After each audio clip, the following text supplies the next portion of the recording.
শান্তি এবং সম্প্রীতির বার্তা নিয়ে শামশেরগঞ্জে পালিত হলো মহরম। সম্প্রীতি, শৃঙ্খলা ও প্রশাসনের কড়া নজরদারির মধ্যে দিয়ে শামশেরগঞ্জে শান্তিপূর্ণ পরিবেশে পালিত হলো পবিত্র মহরম। শামশেরগঞ্জের বিভিন্ন প্রান্ত ও গ্রামের মহরমের দলগুলি একে একে বিডিও অফিস মাঠ চত্বরে পৌঁছয়। এবছর প্রশাসনের নির্দেশ মেনে সম্পূর্ণ শান্তিপূর্ণভাবে এবং অস্ত্র ছাড়াই মহরম পালন করতে দেখা যায় বিভিন্ন কমিটিকে। প্রতিটি দল নির্ধারিত নিয়ম কানুন মেনে শৃঙ্খলাবদ্ধভাবে বিডিও অফিস ময়দানে এসে পৌঁছয়। মহরম উপলক্ষে গোটা এলাকা জুড়ে ছিল কড়া পুলিশি নিরাপত্তা।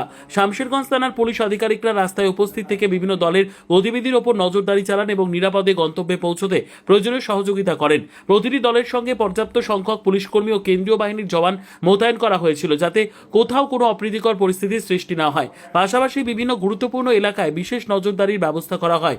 ড্রোনের মাধ্যমে আকাশপথ থেকে সার্বক্ষণিক পর্যবেক্ষণ চালানো হয়। এবারের মহরমকে ঘিরে সাধারণ মানুষের মধ্যেও সচেতনতার ছবি ধরা পড়ে।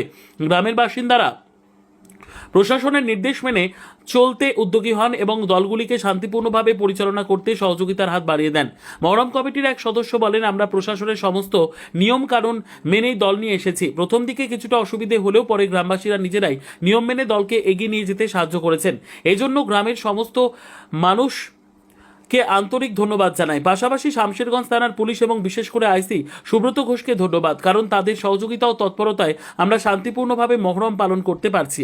পুরো নিরাপত্তা ব্যবস্থা তদারকিতে ছিলেন শামশেরগঞ্জ থানার আইসি সুব্রত ঘোষ। তার নেতৃত্বে পুলিশ বাহিনী ও কেন্দ্রীয় বাহিনী সম্পূর্ণ শান্তিপূর্ণভাবে অনুষ্ঠান সম্পন্ন করতে সক্রিয় ভূমিকা পালন করে। সর্বশেষে শামশেরগঞ্জ থানার পক্ষ থেকে অংশগ্রহণকারী মহরম কমিটিগুলোর মধ্যে প্রথম, দ্বিতীয় ও তৃতীয় পুরস্কারে সম্মানিত করা হয়। সব মিলিয়ে এবছরের মহরম শামশেরগঞ্জে সম্প্রীতি, শৃঙ্খলা এবং প্রশাসন জনতার পারস্পরিক সহযোগিতার এক উজ্জ্বল দৃষ্টান্ত হয়ে উঠেছে। তার জন্য কিনাকে অসংখ্য ধন্যবাদ। একটা কথা বলতে হয়, মহরম কি জিনিস প্রথম যদি এটুকু আমরা জানি, তাহলে মহরম সম্বন্ধে আমরা কি আর এইভাবে লাফালাফি করা চলবে না। মহরম হচ্ছে একটা আবেগের মাস, কষ্টের মাস, দুঃখের মাস। এই মাসে নবী আকরাম সাল্লাল্লাহু আলাইহি সাল্লামের ৭২ জন তার বংশধর শহীদ হয়েছে। একটা কথা বলতে আমাকে দ্বিধা নেই, আজকে যদি আমার বাড়িতে কেউ মারা যায় আর আমি যদি আজকে ঢোল বাজাই আমার বাড়িতে, কেমন লাগবে? আজকে একটা শোকের দিন। আমারই নবী সাল্লাল্লাহু আলাইহি সাল্লামের ৭২ জন তার বংশধর নিহত হয়েছেন। আজকে যদি আমি তার এই সভায়, এই মঞ্চে, এই শোভাযাত্রায় যদি ঢোল বাজায়, বাজা বাজায়, ডিজে বাজায়, তাহলে আমাকে কেমন লাগে মুসলমান হিসাবে? তার জন্য বলবো, এইটুকু ছেড়ে দেন, শান্তিভাবে আসেন। মহরম উৎসবকে যেভাবে পালন করতে হয়, শোকের মাধ্যমে, ব্যথার মাধ্যমে, গমের মাধ্যমে, নামাজের মাধ্যমে, ত্যাগের মাধ্যমে, রোজার মাধ্যমে, এইভাবে আমরা রোজাকে মহরমকে যেন উৎসবকে পালন করতে পারি। আর একটি কথা বলতে হচ্ছে, আইসি সাহেব আমরাকে নির্দেশ দিয়েছিলেন যে যারা শান্তিভাবে, অস্ত্রভাবে কিভাবে মহরম উৎসব পালন করতে হয় তিনি আমরাকে শিখিয়ে দিয়েছেন। আমরাও তেনার কাছে শিখে গিয়েছি।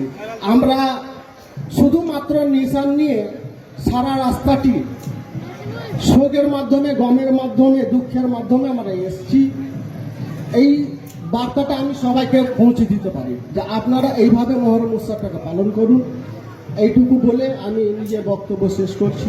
ধন্যবাদ আইসি সাহেবকে, ধন্যবাদ উপবিষ্ট এই জাজমেন্টকে, যারা আজকে মহরম উৎসবে জাজমেন্ট করছেন, তাদেরকে অনেক ধন্যবাদ। নমস্কার।